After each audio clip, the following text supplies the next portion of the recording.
Hello students, welcome to unique classes of right way. आज बच्चे हम लोग जोसेफ ए गैलियन से चैप्टर 1 करने चल रहे हैं। और मैंने चैप्टर 2 में भी कहा है कि आप चैप्टर 2 पहले कर लो फिर चैप्टर 1 करना। जो बच्चे सोच रहे हैं कि चैप्टर 1 ही पहले करेंगे फिर चैप्टर 2, तो उनको बता दें कि चैप्टर 1 में कुछ ऐसे डेफिनेशंस हैं अलजेब्रा में, जैसे ग्रुप्स क्या है। जब तक ये आपको पता नहीं होगा तब तक आप डाईहेड्रल ग्रुप कैसे समझोगे। ग्रुप का एडवांस टाइप है डाईहेड्रल ग्रुप। तो डाईहेड्रल ग्रुप तक जाने के लिए आपको ग्रुप का पता होना चाहिए, और ग्रुप पढ़ाया गया है चैप्टर 2 में। तो पहले आप चैप्टर 2 कर लो, बहुत सारे एग्जाम्पल हैं तो ग्रुप का कॉन्सेप्ट काफ़ी इजी हो जाएगा, क्लियर हो जाएगा। तब आप डाईहेड्रल ग्रुप के बारे में जब स्पेशली आप पढ़ोगे चैप्टर 1 में तो अच्छे से समझ में आएगा। अब बता दें, जो बच्चे चैप्टर 1 खोलते हैं यूट्यूब से लेक्चर देखते हैं, ट्रायल लेक्चर, ये जो लेक्चर है ये कॉन्टेम्प्रेरी एब्स्ट्रैक्ट अलजेब्रा है। जोसेफ ए गैलियन की बुक है, बहुत ही बढ़िया बुक है, पूरे वर्ल्ड वाइड में फेमस बुक है ये। हर यूनिवर्सिटीज़ में, हर कंट्री में ये बुक पढ़ाई जाती है। इसमें हम लोग ग्रुप थ्योरी जो है उसको स्टार्ट कर रहे हैं। और चैप्टर 1 ये किन किन बच्चों के लिए यूज़फुल है, तो जो बच्चे मैथ्स ऑनर्स कर रहे हैं, जो बच्चे BA programme, BSc physical science, जहाँ जहाँ भी ग्रुप का टॉपिक है उनका, प्योर मैथमेटिक्स कर रहे हैं, यूजीसी नेट, एमएससी एंट्रेंस, उन सभी बच्चों के लिए काफ़ी अच्छी बुक मानी जाती है। तो जोसेफ गैलियन का चैप्टर 1। तो देखो, चैप्टर 2 जब आप पढ़ चुके हो, आशा तो यही करते कि आप मेरे एडवाइस के बाद चैप्टर 2 पढ़े होगे फिर चैप्टर 1 खोले होगे, तो अब आपको ग्रुप के बारे में पता लग गया होगा कि व्हाट इज ग्रुप। ग्रुप में 3 ऑपरेशंस होते हैं। एक तो एडिशन, जो कि यूजुअल एडिशन होता है, फिर डॉट से यूजुअल मल्टीप्लिकेशन, और एक यूजर डिफाइंड होता है स्टार से। तो इंट्रोडक्शन टू ग्रुप्स में आपको ग्रुप्स के बारे में पता है कि कोई भी सेट को हम ग्रुप तब बोलते हैं, अच्छे से चैप्टर 2 में लिखा हुआ है पूरा binary operation from G to G, अच्छे से डेफिनेशन वहाँ लिखा हुआ है, लेकिन ये बस थोड़ा सा रिकैप है। When it has certain properties, कौन कौन सी प्रॉपर्टीज भाई, तो क्लोजर होना चाहिए, एसोसिएटिव होना चाहिए, आइडेंटिटी होना चाहिए, इन्वर्स होना चाहिए, तब जा करके वो सेट एक ग्रुप कहलाता है। अगर आइडेंटिटी एग्जिस्ट किया और वो ग्रुप में नहीं है, वो सेट में नहीं है, तो फिर सेट ग्रुप नहीं होगा। जैसे कि नेचुरल नंबर में आइडेंटिटी था 0, वो नहीं था तो natural number was not a group with respect to addition. लेकिन होल नंबर में होने लगा था, लेकिन फिर इन्वर्स पे फेल कर गया था। तो अगर एक भी, अगर हमारा क्राइटेरिया फेल करता है, then the set will be not a group. तो आपको याद होगा कि ए और बी का ऑपरेशन जो है वो उसी ए में मिलना चाहिए। अगर ए बी सेट ए से बिलोंग कर रहे हैं, A star B star C, ये कौन सा लॉ है, एसोसिएटिव है, तो A star B star C, A asterisk E is equal to A asterisk A inverse is equal to E, तो ये हमारा ग्रुप हो जाता है। ग्रुप के बाद बारी आती है अबेलियन ग्रुप की। चैप्टर 2 में जो भी टेबल थे, जब फाइनाइट एलिमेंट्स होता है तो हम कैले टेबल बनाते हैं। कैले टेबल चैप्टर 2 में काफ़ी जगह बनाया हुआ है। तो कैले टेबल में डायगोनल के अबाउट मिरर इमेज चेक करते हैं। अगर मिरर इमेज बना, ऊपर जैसे ये डायगोनल है, इसके ऊपर और नीचे दोनों सेम बन गए, तो फिर ये अबेलियन हो जाता है, अबेलियन ग्रुप हो जाता है। ऊपर और नीचे सेम होने का मतलब है commutative law is true, then the group becomes abelian group. तो इतनी बातें आपको पता है। तो अब चैप्टर 1 में स्पेशली हमें किसके बारे में पढ़ना है, सिमेट्रीज ऑफ अ स्क्वायर के बारे में पढ़ना है। तो बहुत आराम से पढ़ने की जरूरत है, ये खुद में ही एक स्क्वायर वाला ही टॉपिक काफी बड़ा है, बहुत बड़ा इसका कैले टेबल बनता है, काफी ज्यादा टाइम लगता है, इसलिए इसको एक अलग ही चैप्टर में डाल दिया है। तो स्टार्ट करते हैं। स्क्वायर के 4 वर्टेक्स होते हैं, और स्क्वायर को हम रोटेट करेंगे। लाइक सपोज ये है, ये तो रेक्टेंगल है, आप मान लो कि ये स्क्वायर है, इसको रोटेट करेंगे। मेरा ये एंटी क्लॉकवाइज डायरेक्शन है, 90 डिग्री, 180 डिग्री, 270 डिग्री, फिर वापस अपनी पोजीशन पे आ जाएगा तो 360 डिग्री। अभी बताएंगे डिग्री कैसे डिसाइड हो रहा है। फिर इसका रिफ्लेक्शन होगा लाइक दिस, या फिर लाइक दिस, या फिर डायगोनल के अबाउट, या फिर इस डायगोनल के अबाउट। तो there are 4 types of rotation and 4 types of reflection in the symmetries of a square. तो सबसे पहले जो बेसिक है वो आपको जानना है कि मान लो इसके पास 4 वर्टेक्स हैं, 1 2 3 4। 1 एक वर्टेक्स आगे गया, फिर एक और वर्टेक्स गया, फिर एक और वर्टेक्स गया, फिर 4 बार में वो अपनी पोजीशन पे आता है रोटेशन के बाद। तो अगर कोई भी चीज एक बार रोटेट करके अगर वापस अपनी पोजीशन पे आ जाए तो कितना एंगल बनाता है? नहीं समझे क्वेश्चन, फिर से सुनो। कोई भी चीज यहां से स्टार्ट हुआ पोजीशन और वो रोटेट होकर के वापस अपनी पोजीशन पे आ गया, यहां से स्टार्ट हुआ, रोटेट होकर के वापस अपनी पोजीशन पे आ गया, तो कितना एंगल बनाया? इतना मुश्किल सवाल है ये, 360 डिग्री। और स्क्वायर में कोई भी वर्टेक्स वापस अपनी पोजीशन पे आ रहा है 4 वर्टेक्स रोटेट करने के बाद। तो ये बेसिक है, 4 vertex rotates and makes 360 degree. तो 1 वर्टेक्स का मतलब कितना होगा? एक vertex rotate and make 360 by 4, ये हो जाएगा 90 डिग्री। और याद रहे रोटेशन हमेशा एंटी क्लॉकवाइज होगा। एंटी क्लॉकवाइज क्यों? क्योंकि मैथमेटिक्स की दुनिया में एंटी क्लॉकवाइज में जब हम एंगल मेजर करते हैं उसी को पॉजिटिव माना जाता है, क्लॉकवाइज में नेगेटिव माना जाता है, ये हमेशा याद रखना। और भी चीजें आएंगी तो उसमें इसका यूज होता है। तो anti clockwise 90 degree rotation. Anti clockwise पता है ना, अगर हम क्लॉक के ऑपोजिट डायरेक्शन में चलते हैं तो एंटी क्लॉकवाइज, और अगर घड़ी की दिशा में चलते हैं तो क्लॉकवाइज। तो अब स्टार्ट करते हैं सिमेट्रीज ऑफ अ स्क्वायर। इतना बेसिक हो गया। स्क्वायर में 4 वर्टेक्स होते हैं, इसलिए एक वर्टेक्स मूव करने का मतलब है 90 डिग्री रोटेशन करना। अगर पेंटागन होता तो 5 वर्टेक्स का मतलब 360 डिग्री है, तो एक वर्टेक्स का मतलब कितना हो गया? 72 डिग्री। यस। अगर ट्रायंगल है, इक्विलेटरल ट्रायंगल है, 3 बार में रोटेट करेंगे तो वापस अपनी पोजीशन पे आ जाएगा, तो एक वर्टेक्स रोटेट करने का मतलब हो गया 120 डिग्री। तो symmetries of a square, symmetries of a square. अब स्टार्ट करते हैं। बेसिक जो था मुझे यही बताना था कि 1 वर्टेक्स का मतलब 90 डिग्री, ये बताना था, और क्लॉकवाइज एंटी क्लॉकवाइज क्या होता है ये आपको पता होना चाहिए। अब स्टार्ट करते हैं बच्चे।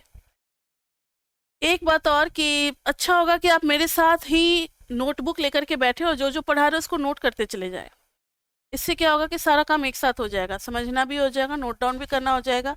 और जब आपको रिवाइज करना होगा ना, तो वीडियो देखने की जरूरत नहीं है, आप सीधा नोटबुक में पेज पलटोगे और आपको सब कुछ समझ में आ जाएगा। वैसे तो वीडियोस का एक्सेस आपको मेनी टाइम मिलेगा, लेकिन वीडियोस खोलना थोड़ा फॉर्मेलिटीज हो जाता है, और आजकल के ज़माने में हम जितना स्क्रीन से दूर हो पाए उतना अच्छा हमारे आइज़ के लिए और ब्रेन के लिए।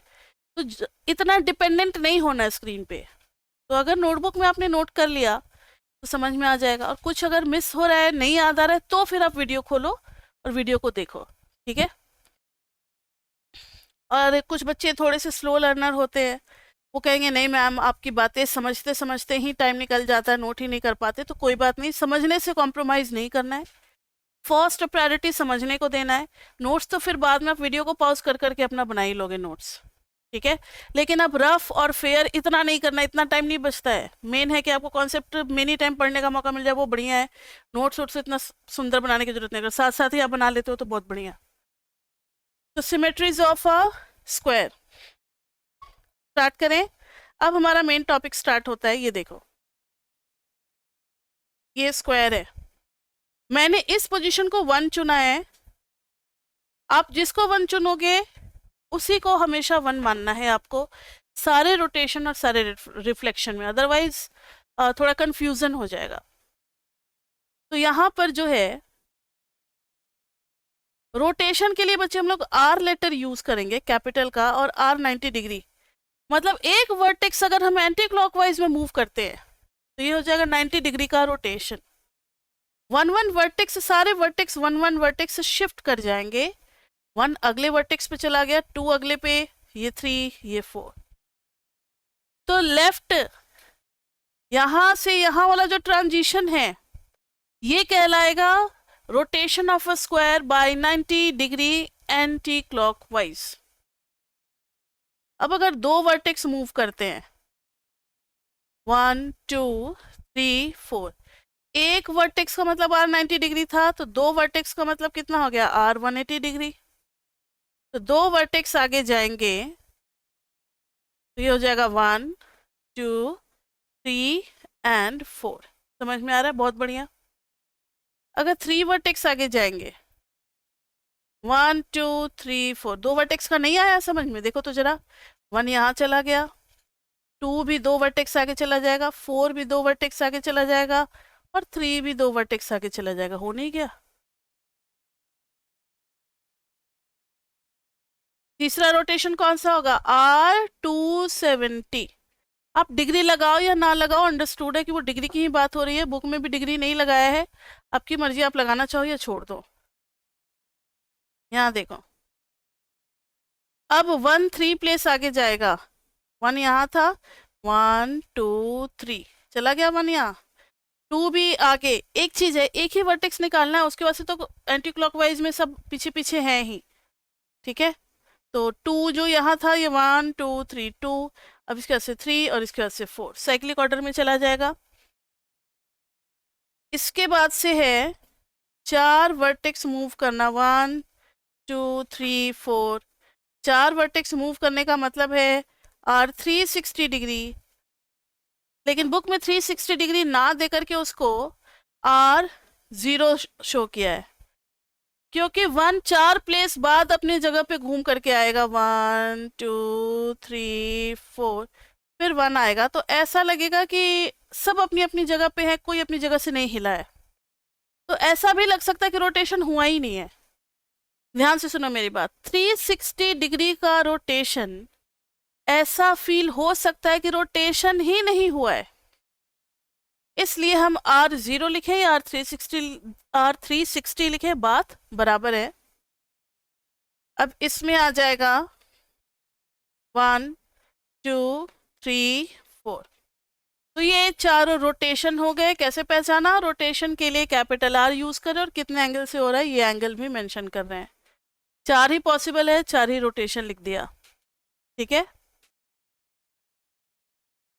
अब आ रहे रिफ्लेक्शन पे,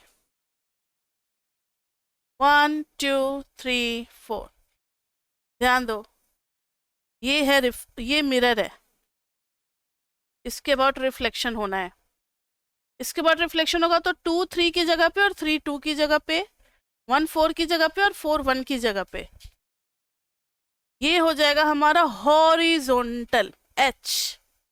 हॉरिजॉन्टल का पहला लेटर क्या है बताओ बच्चे? H है, तो कैपिटल H से हो जाएगा।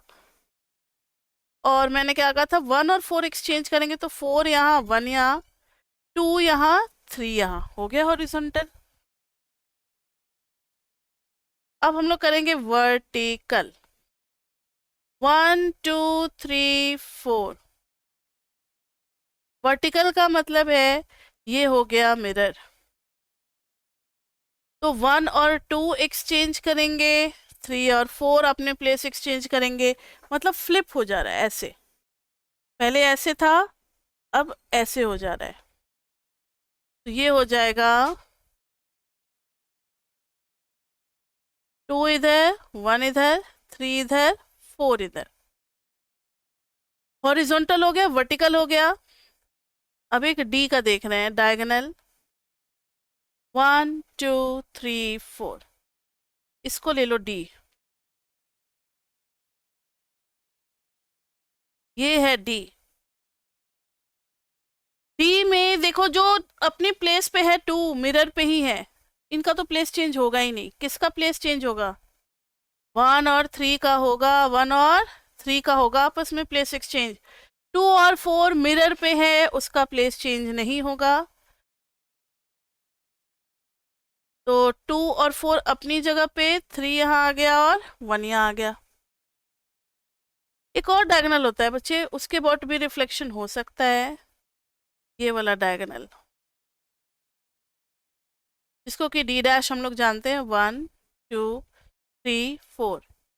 इस बार 1 और 3 डायगोनल पे है एग्जैक्टली, तो डी डैश दोनों वर्टेक्स में कोई चेंज नजर नहीं आएगा, और ये जैसे पकड़ा हुआ है ना, इसको रोटेट ऐसे रिफ्लेक्ट करा दो, रिफ्लेक्ट हो करके इन दोनों में रिफ्लेक्शन होगा, 2 और 4 में, 2 यहाँ, 4 यहाँ, 1 और 3, तो टोटल हो गए 4 rotation and 4 reflection.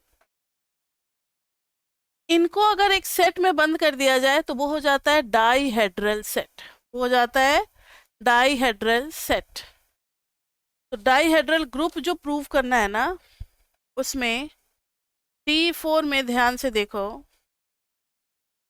R0, R90, R180, R270, फिर H, B, D और D डैश।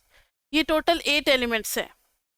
इसको ग्रुप प्रूफ करेंगे अभी हम लोग थोड़ी देर में, टेबल बना करके, केले टेबल बना करके। लेकिन आप जान लो कि इसमें एलिमेंट्स टोटल कितने हैं, काउंट करोगे तो 8 हैं। सो prove that it is a group of 8। तो ये हमें प्रूव करने को आएगा कि डाईहेड्रल ग्रुप का ऑर्डर कितना है। तो इसका ग्रुप का ऑर्डर कितना है? ग्रुप ऑफ ऑर्डर 8, क्योंकि इसमें 8 एलिमेंट्स है। डाईहेड्रल नाम है इसका, डाईहेड्रल। डाईहेड्रल ग्रुप ऑफ 3 भी हो सकता है, इक्विलेटरल ट्रायंगल, ये रोटेशन और रिफ्लेक्शन होता है इसलिए डाईहेड्रल है। और इसका ग्रुप का ऑर्डर है 8। अब प्रूव करना है। मैंने चैप्टर 2 में आपको बताया हुआ है कि when we have finite elements, और जो कि आसानी से टेबल में हैंडल हो सकता है, तो सबसे अच्छा तरीका है केले टेबल बना करके चेक करना। तो इसका केले टेबल बनाएंगे बच्चे। वैसे आज तो हम लोग क्लास में पूरा का पूरा टेबल नहीं बना पाएंगे, बाकी के एलिमेंट्स आपको होमवर्क में दिए जाएंगे कि आप पूरा टेबल फिलअप करके लाओगे, कंप्लीट करके लाओगे। आज टेबल का कुछ कुछ पार्ट तो हम लोग जरूर प्रैक्टिस कर लेंगे, लेकिन कंप्लीट आपको एज अ होमवर्क करना होगा। तो ध्यान दें, हमारे पास जो एलिमेंट है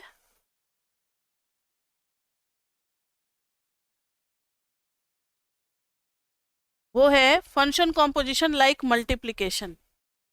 एलिमेंट कितने हैं? R0, R90, R180, R270, H, B, D, D dash. ठीक है, अब यहां भी आ जाएगा R0, R90, R180, R0 हो गया, R90, R180, R, तो ये थोड़ा सा पतला हो गया, R270, फिर H, V, D, D dash.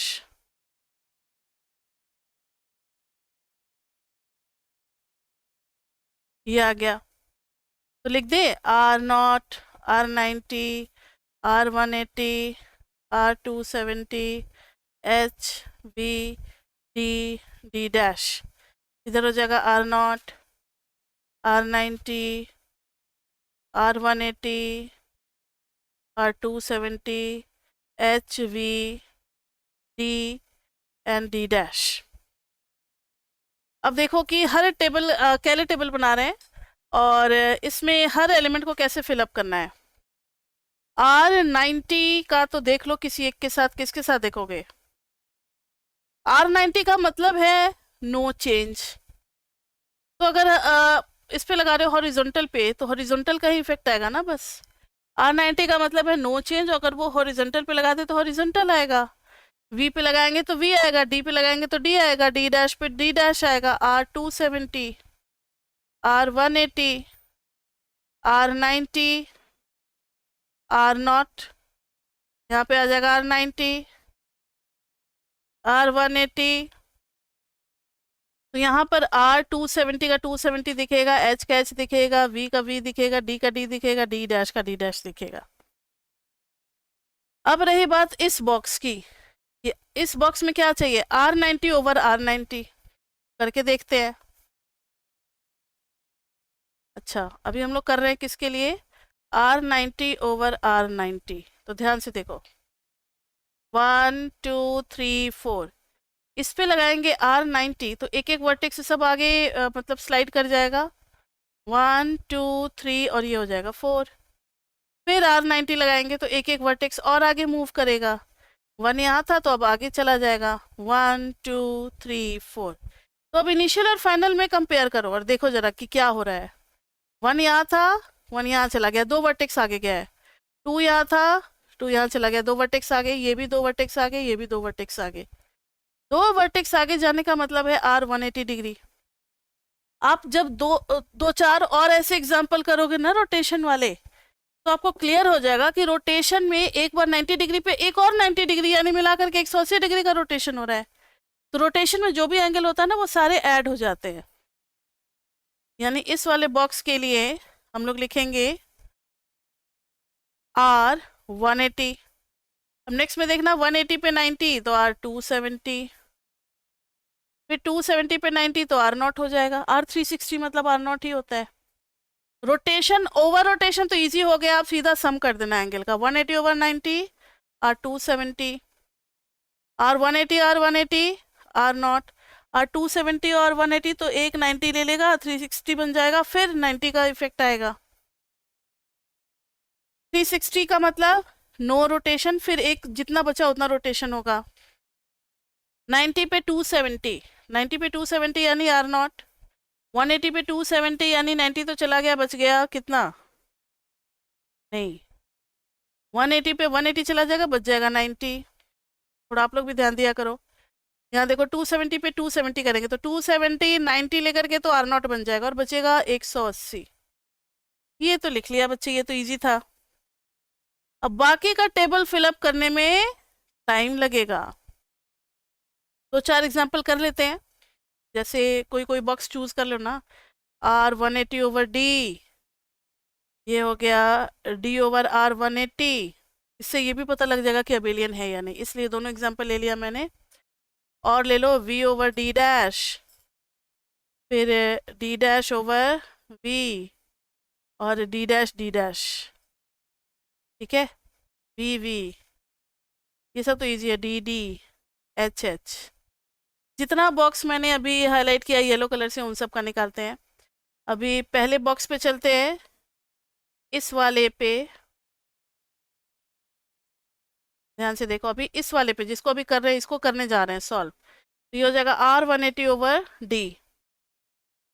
तो आर लिख लेते हैं ना, इसका मतलब है आर 180 और डी। इस बॉक्स का मतलब क्या है, एच ओवर एच। इस बॉक्स का मतलब क्या है, डी ओवर आर 180। छोटा छोटा लिख रहे हैं, करना क्या है, वी ओवर वी, ये हो जाएगा वी ओवर डी डैश, ये हो जाएगा डी डैश ओवर वी, ये हो जाएगा डी डैश, ये हो जाएगा डी डी।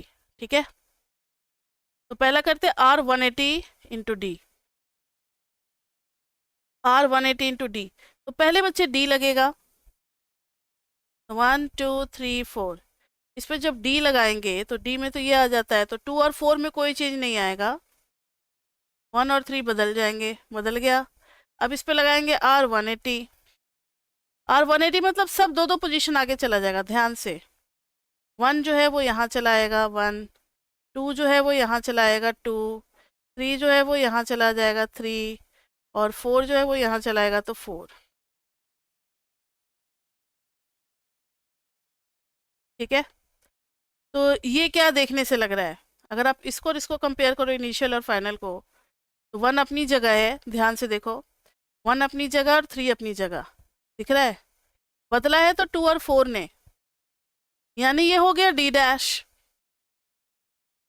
ये डी डैश टाइप का दिख रहा है, 1 और 3 अपनी जगह पे, 2 और 4 ने एक्सचेंज कर लिया, तो R 180 into D is D dash, R 180 into D is D dash. ऐसे ही एच एच सॉल्व करते हैं, हॉरिजॉन्टल ओवर हॉरिजॉन्टल, देखते हैं क्या होता है। हॉरिजॉन्टल ओवर हॉरिजॉन्टल तो 1 2 3 4, हॉरिजॉन्टल में ये दोनों एक्सचेंज करेंगे, ये दोनों एक्सचेंज करेंगे, मतलब एक बार तो एक्सचेंज होकर के जाएगा ऊपर, नीचे का ऊपर 1 4, फिर एक बार हॉरिजॉन्टल लगेगा, तो फिर से वापस अपनी पोजीशन पे, मतलब आर नॉट जैसा हो गया ये ना, कोई चेंज ही नहीं हुआ।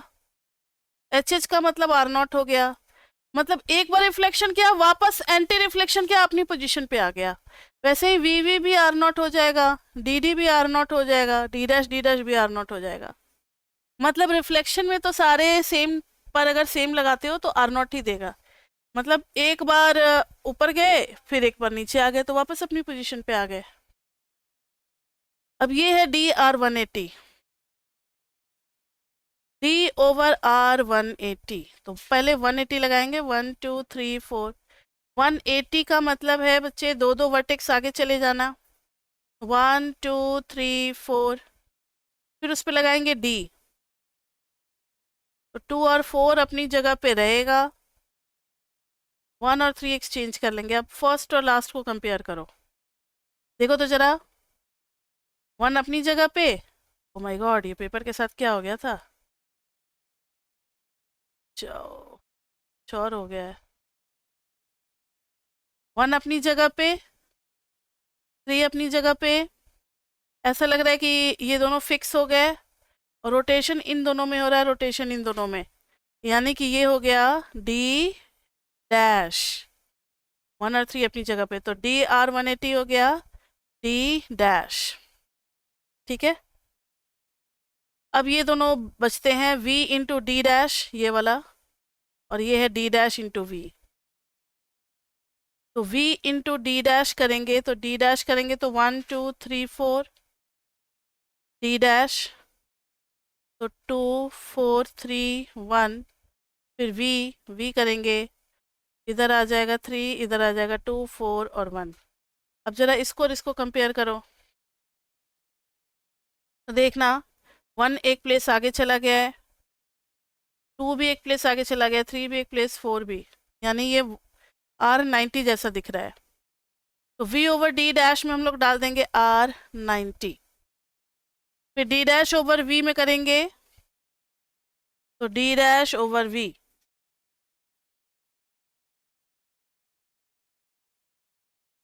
चलो करते हैं, 1 2 3 4। d डैश का मतलब ये, अच्छा पहले v करना है ना, सॉरी, पहले v करना है। v के बाद 3 इधर, 4 इधर, 2 इधर, 1 इधर, d डैश। d डैश में ये हो गया 2 और 4 एक साथ, 1 इधर, 3 इधर, 2 और 4, 2 और 4। अब जरा इसको इसको कंपेयर करो, फर्स्ट और लास्ट को, तो देखो जरा, 1 यहाँ था, अब 1 1 2 3, 3 प्लेस आगे चला गया, 2 यहाँ था, फिर 1 2 3, 2 भी 3 प्लेस आगे चला गया, 4 भी 3 प्लेस आगे, ये भी 3 प्लेस आगे, मतलब 3 वर्टेक्स मूव करने का मतलब है R270 डिग्री। तो डी डैश वी में आ गया R270 डिग्री, और ये था R90 डिग्री। अब कहोगे मैम आपने इसको रेड से क्यों लिखा, कि अबेलियन नहीं है, ये जब प्रूव करने की बारी आएगी तो ये वाला एग्जाम्पल काम आ जाएगा।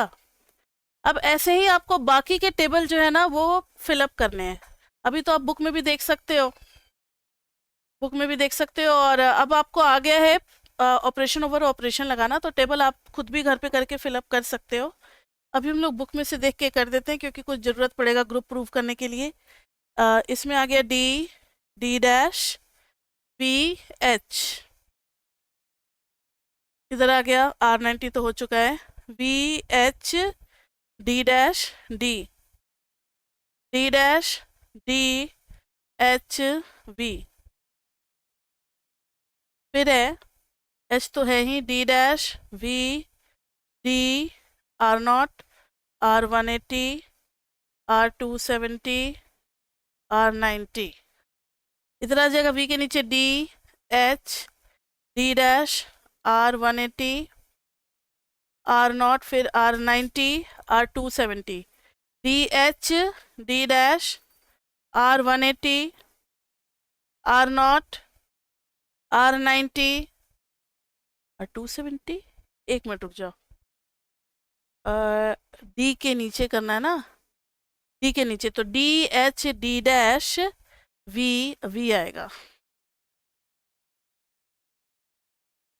यहाँ पर आएगा वी के नीचे R90 R270 R0 और फिर R180, फिर ये आ जाएगा D dash V D H R270 R90, फिर इधर आ जाएगा R180 और R0। ये पूरा बन गया हमारा कैले टेबल फॉर D4। अब टेबल के बाद ग्रुप कैसे प्रूव करते हैं ये आपने चैप्टर 2 में देख रखा है, तभी मैंने कहा है कि चैप्टर 1 को चैप्टर 2 के बाद करने में अच्छे से समझ में आएगा। तो करें to prove as a group. तो पहला जो प्रॉपर्टी है, पहला प्रॉपर्टी कौन सा है? क्लोजर। क्लोजर में तो बच्चे ये देखते हैं कि टेबल में जो भी हमने फिलअप किया है वो D4 सेट से बाहर है या अंदर है। तो D4 सेट के अंदर ही है। कोई भी R0, R90, R180, R270, फिर H, V, D, D' इन 8 से डिफरेंट कोई भी एलिमेंट नहीं आया है। That means it is closed with respect to function composition. तो ये बच्चे कैले टेबल बन गया। हाँ, तो ये कह रहे थे कि क्लोजर में सारा एलिमेंट उसी सेट से बिलोंग कर रहा है, सो इट इज क्लोज्ड। लिखेंगे since all the resultants belong to the set D4 only, so D4 set is closed with respect to multiplication भी आप बोल सकते हो या function composition, with respect to function composition। ये हो गया क्लोजर बच्चे। क्लोजर के बाद है एसोसिएटिव। एसोसिएटिव के लिए कोई भी 3 एग्जाम्पल ले लेंगे, कोई भी 3 एग्जाम्पल ले लो। और अब ज़्यादा टाइम नहीं लगेगा, क्यों? क्योंकि हमारे पास टेबल है। D इंटू वी देखेंगे, तो देखो तो जरा D इंटू वी कौन सा होगा। ये रहा D ओवर V, ये रहा। तो इसके सामने आए और इधर से आए, ये मिल गया R90 मिल गया। ये हो गया R90 ओवर R90, यानी कि ये हो गया R180। अब R90 इंटू डी करेंगे और फिर उसके ऊपर V लगाएंगे। तो R90 इंटू डी, देखना जरा इसमें क्या है। R90 इंटू डी, ये मिल गया D के सामने, D ही रह, सॉरी ये नहीं है, ये तो R0 है। R90 के सामने चलेंगे D में, तो H मिल रहा है। क्या मिल रहा है बच्चे बताना? H। ये हो गया H इंटू वी। अब H के रो में चलना है और V में देखना है कि क्या मिल रहा है। ग्रीन से करते, H के सामने चल रहे हैं और V में देखना है ना, V में देखना है। हाँ जी, V में देखना है। ये पहुंच गए R180 पे, R180 पे, सेम टू सेम आ गया। देखो तो, हेंस एसोसिएटिव। अब इसके बाद से हम लोग आइडेंटिटी देखेंगे। आइडेंटिटी, क्या आइडेंटिटी इसमें एग्जिस्ट कर रहा है या नहीं? किस सेट में? D4 में। देखो R0 को R0 के साथ कर रहे हैं तो R0, R90 को R0 के साथ कर रहे हैं तो R90। ध्यान से देखना टेबल में, आपको पता लग जाएगा। R180 को R0 के साथ कर रहे हैं तो R180। इसी तरीके से R270, H, V, D dash में भी यही चल रहा है। D' into R0 is equal to D'। तो आपने एक चीज ध्यान दिया कि हर जगह R0 ही एक ऐसा एलिमेंट है जिसको सबके साथ ऑपरेट करते does not make any change. तो R0 एक आइडेंटिटी जैसा बिहेव नहीं कर रहा। तो clearly R0 is the identity. So, and R0 belongs to D4. So, identity exists. So, identity exists. तो आइडेंटिटी एग्जिस्ट कर गया बच्चे, और वो सेट में बिलोंग भी कर गया। अब हम लोग चलते हैं इनवर्स की तरफ।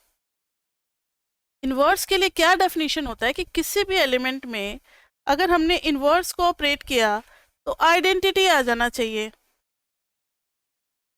आइडेंटिटी इन द सेंस, यहां पर आइडेंटिटी क्या है, पर्टिकुलरली इस वाले एग्जाम्पल में here identity is R not.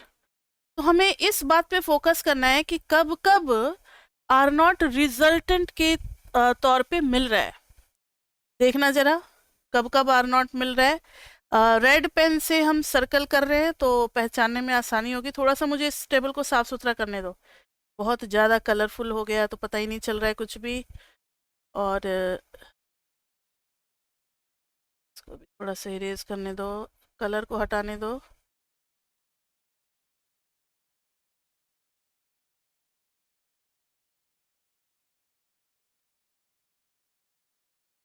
एक ये बीच का चला गया, इसको भी हम लोगों ने ड्रॉ कर दिया। अब देखो जरा रेड पेन से कर रहे हैं, आर नॉट है यहाँ, इसका मतलब ये दोनों एक दूसरे के इन्वर्स हैं। फिर आर नॉट है यहाँ, इसका मतलब है कि R90 और R270 एक दूसरे के इन्वर्स है। और हो भी क्यों ना, R90 को R270 पे लगाएंगे तो आर नॉट मिल जाएगा, और R270 पे R90 को लगाएंगे तो भी आर नॉट मिलेगा। फिर आर नॉट यहाँ मिला, यानी R180 और 180 एक दूसरे के इन्वर्स है। फिर आर नॉट यहाँ मिला, R270 R90 का इन्वर्स है, ठीक है।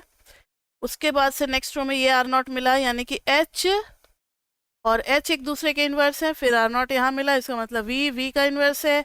आर नॉट यहाँ मिला, इसका मतलब D का इन्वर्स है। आर नॉट यहाँ मिला, इसका मतलब D डैश किसका इन्वर्स है, D डैश का इन्वर्स है। लेकिन आपको ये मौका तो मिलता नहीं है एग्जाम में या पेपर पे कि आप इस तरीके से समझा सको वर्बली। ओरली तो आप एक्सप्लेन नहीं कर सकते ना। इन सारी चीज़ों को हमें पेपर पे लिखना कैसे है, ध्यान से देखें। R naught into R270 is equal to, sorry R naught into R naught करेंगे, मुझे लगा 90 है, ये आ गया R naught. So R naught का इन्वर्स हो गया आर नॉट। सबका इन्वर्स मिल जाना ही ग्रुप अपने आप में हो जाएगा। ये R90 को किसके साथ करेंगे बच्चे, 270 के साथ। सो R90 का इन्वर्स हो गया R270, फिर R180 को R180 के साथ करेंगे तो मिलेगा are not.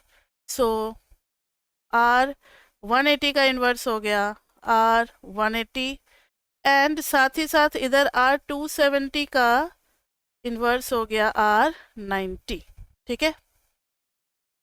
H into H is equal to R naught, V into V is equal to R naught, D into D is equal to R naught, D dash into D dash is equal to R naught. So H का inverse हो जाएगा H, V का inverse हो जाएगा V, D का inverse हो जाएगा D, D dash का इन्वर्स हो जाएगा D डैश।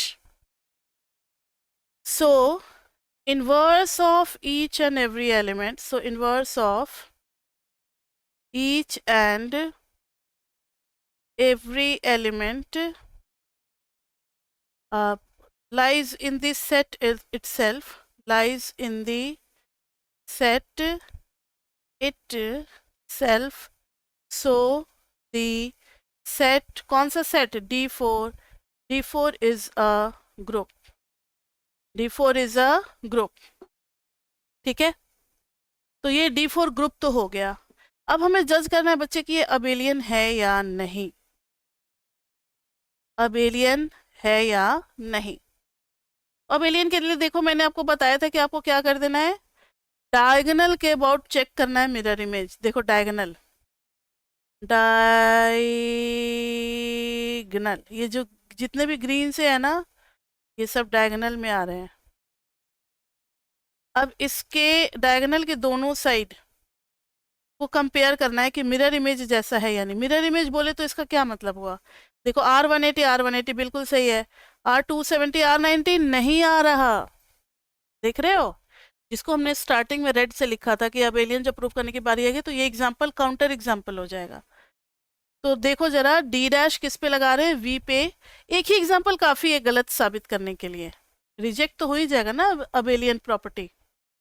अब एलियन के लिए हो गया D डैश ओवर V, तो ये आ गया था R270, और V इंटू D डैश कर दिया तो ये आ गया था R90। सो नॉट अबेलियन, तो ये हमने D4 में प्रूव किया कि इट इज़ अ ग्रुप, और कैसा ग्रुप है, नॉन अबेलियन है। अब आपको होमवर्क में कुछ 2-3 एग्जाम्पल और इसी के जैसे होते हैं, लाइक ट्रायंगल वाला D3 का करना है। D3 में बच्चे क्या होगा, 3 वर्टेक्स है, 1 2 3, तो इसमें R 120 डिग्री होगा, क्योंकि 3 वर्टेक्स का मतलब 360 होगा। हम आपको हेल्प कर रहे हैं, पूरा नहीं कर रहे, आपको केले टेबल बना करके खुद से चेक करना है। 120 डिग्री जब मूव करोगे एक वर्टेक्स आगे, 1 2 3, अब आपका दूसरा रोटेशन हो जाएगा R 240, दो वर्टेक्स आगे चला जाएगा, 1 2 3, फिर हो जाएगा R0 अपनी पोजीशन पे रह जाएगा, या फिर R 60 डिग्री 360 डिग्री। अब रिफ्लेक्शन की बारी आ रही है, तो यहाँ रिफ्लेक्शन ना अबाउट द वर्टेक्स होगा। जैसे ये मिरर जो है वो 1 से पास कर रहा है, तो इसको हम लोग S1 के नाम से जानेंगे। तो 2 और 3 एक्सचेंज करेगा, 1 अपनी जगह पे रह जाएगा। ऐसे ही S2 और S3 होगा। S2, तो S2 जब होगा रिफ्लेक्शन, तो 2 अपनी जगह पे, 3 यहाँ और 1 यहाँ। फिर S3 करेंगे, तो इधर आ जाएगा 3 अपनी जगह पे, 2 यहाँ और 1 यहाँ। ये टोटल 6 एलिमेंट है, तो D3 में आ जाएगा आपका R0, R120, R240, फिर S1, S2, S3, ये टोटल 6 एलिमेंट्स आ गए। तो ट्रायंगल में तो आ गया। अब दूसरा क्वेश्चन जो है वो आपको करना है रेक्टेंगल का, लाइक 1 2 3 4। बच्चे इसमें एक वर्टेक्स का मतलब नहीं होगा 90 डिग्री, क्योंकि एक वर्टेक्स अगर आप मूव करोगे ना तो ये कुछ ऐसा शेप हो जाएगा। तो not R90 possible. R90 rectangle के केस में पॉसिबल नहीं होगा, लेकिन अगर आप इसको 2 बार रोटेट करोगे तो 180 डिग्री, एक यहाँ एक यहाँ, तो शेप वही रहेगा, कोई बदलाव नहीं होगा। तो 1 यहाँ, 3 यहाँ, 2 यहाँ, 4 यहाँ, तो ये कहलाएगा R180 डिग्री। और फिर 4 बार करोगे तो वापस अपनी जगह पे। और इसमें H होगा, V होगा, लेकिन फिर D नहीं होगा। D क्यों नहीं होगा, क्योंकि आप D करना चाहोगे तो 3 आ जाएगा यहाँ और 1 चला जाएगा यहाँ, तो पोजीशन मैच नहीं करेगा, ओवरलैप नहीं करेगा। तो इसलिए रेक्टेंगल में आपको मिलेगा R0, 2 ही रोटेशन मिलेंगे, R180, और फिर एक मिलेगा H और एक V। D और D' तो होगा नहीं। तो ये दोनों थे। डाईहेड्रल ग्रुप कितने भी ऑर्डर का हो सकता है, N का भी हो सकता है, सबका हो सकता है। तो इतना तो D3 का तो हम लोगों ने मैंने बता ही दिया आपको। D4 में तो आप अपना कर ही लोगे।